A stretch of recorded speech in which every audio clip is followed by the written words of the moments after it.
खबरों के लिए हमारे चैनल को जरूर सब्सक्राइब करें। आज भारतीय स्वतंत्रता संग्राम के सबसे बड़े महानायक कहे जाने वाले नेताजी सुभाष चंद्र बोस का तथाकथित पुण्यतिथि है।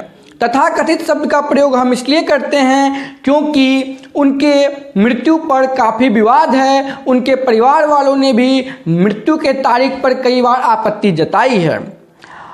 आज पुण्यतिथि के अवसर पर हम सुभाष चंद्र बोस जी के एक प्रसंग के बारे में चर्चा करते हैं। सुभाष चंद्र बोस 1938 में कांग्रेस पार्टी के अध्यक्ष बने थे। उस समय हिंदू महासभा के अध्यक्ष वी.डी. सावरकर थे।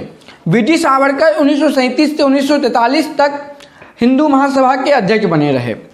सुभाष चंद्र बोस की अध्यक्षता में कांग्रेस ने 16 दिसंबर 1938 को एक प्रस्ताव पारित किया जिसमें कांग्रेस के सदस्यों को हिंदू महासभा और मुस्लिम लीग के सदस्य होने पर रोक लगा दी।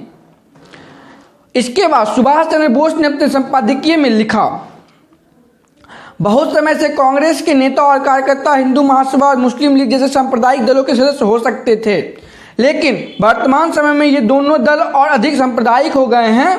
इसके फलस्वरूप भारतीय राष्ट्रीय कांग्रेस ने एक प्रस्ताव पारित करके अपने संविधान में संशोधन कर दिया कि कोई व्यक्ति जो हिंदू महासभा और मुस्लिम लीग का सदस्य होगा वो कांग्रेस का सदस्य नहीं हो सकता है।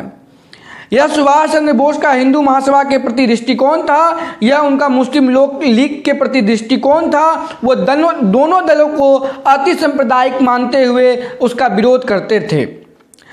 अपने सभी भाषणों और लेखों में वो हिंदू महासभा और मुस्लिम लीग दोनों को सांप्रदायिक कहते और मानते थे। उन्होंने कई बार इन दोनों दलों की आलोचना की थी। उनका मानना था कि सावरकर ब्रिटिश हुकूमत की तरफ झुकाव रखते हैं और स्वतंत्रता संग्राम के कई सेनानियों ने यह खुलकर आरोप लगाया था कि सावरकर और हिंदू महासभा कहीं न कहीं कांग्रेस को कमजोर कर ब्रिटिश हुकूमत को मजबूती पहुंचाने का कार्य करते हैं। जब डॉक्टर श्यामा प्रसाद मुखर्जी हिंदू महासभा में सक्रिय हुए तब उन्होंने अपने एक डायरी में एक प्रसंग लिखा। यह प्रसंग सुभाष चंद्र बोस जी के बारे में था।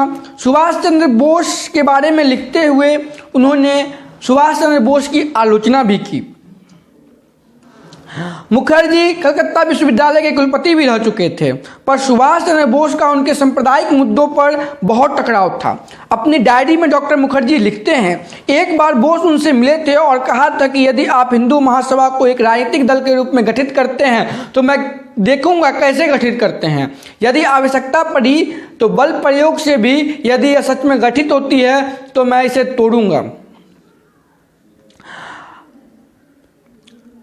अब हम आपको एक प्रसंग बताते हैं। भारतीय जनसंघ के समय संस्थापक सदस्य रहे बालराज मोदक के, ये डॉक्टर श्यामा प्रसाद मुखर्जी के साथी थे। उन्होंने अपनी आत्मकथा में लिखी है, सुभाष चंद्र बोस ने हिंदू महासभा के सभी जनसभाओं में व्यवधान डालने के लिए अपने समर्थकों से सहायता से योजना बनाई।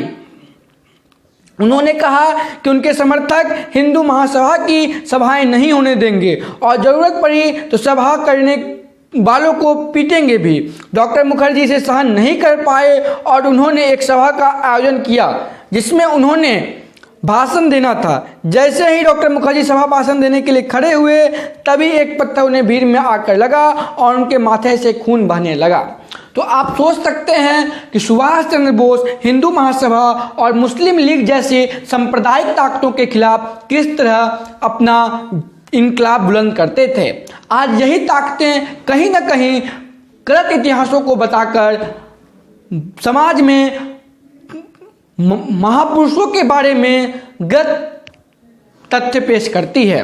लेकिन जब हम सुभाष चंद्र बोस के इतिहास को पढ़ेंगे, हम अपने देश के महापुरुषों के इतिहास को पढ़ेंगे तो हम पाएंगे कि सुभाष चंद्र बोस ने सदैव कांग्रेस विचारधारा को आगे बढ़ाते हुए आरएसएस और मुस्लिम लीग सहित हिंदू महासभा जैसे सांप्रदायिक ताकतों पर जबरदस्त ढंग से हमला किया था।